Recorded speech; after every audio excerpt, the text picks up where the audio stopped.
Today we're going to take a look at something really cool. This is not just a polished agate or a polished half of a thunder egg. This is a screen use prop from the TV show Grimm.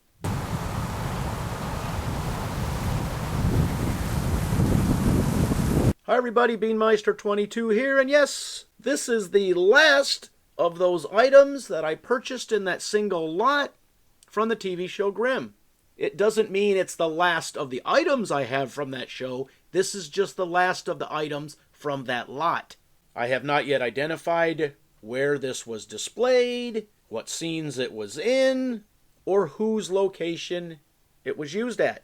And really, something ornate like this could have been in the Spice Shop, it could have been at Monroe's, could have been at the Burkhardts, it could have even been on display at Renard's house. Who knows?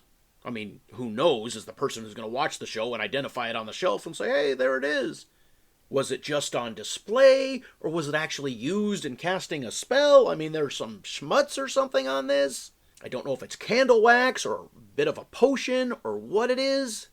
But even if this wasn't a prop from the TV show Grimm, or from any TV show for that matter, and it's polished very nicely, it's got some nice patterns, some good design, and as far as I'm concerned, pretty much like everything else that came in that lot, I mean, except for that bag of seashells, it has its own value for what it is, regardless of whether it was on TV or not. But what makes it really cool is the fact that it was on TV. Not just TV, it was on the TV show Grimm. And you want to know what's really funny?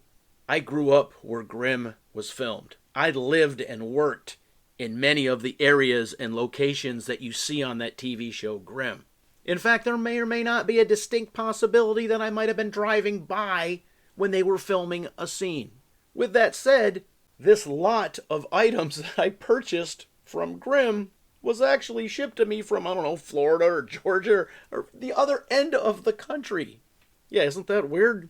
I could take you to every location that they used for the filming of the show, but the items I have from the show came from thousands of miles away. All right, are you a fan of Grimm? If not, go check it out.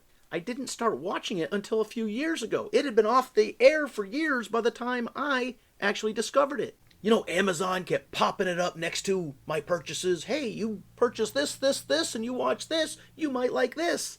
And I said, no, I'm not going to watch that. Everybody watched it because it was filmed locally. I don't care about that. Just like the Twilight was all filmed locally. I don't care about that.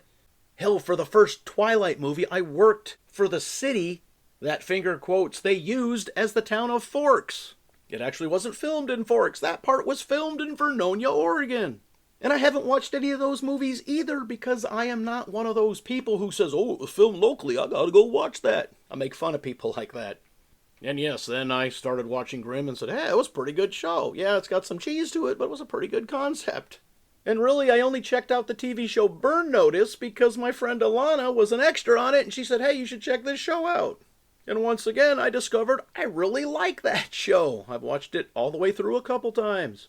Have I spotted her? Well, no, I really wasn't looking for her. I was enjoying the show. So, leave your comments in the comment section. As always, thanks for watching.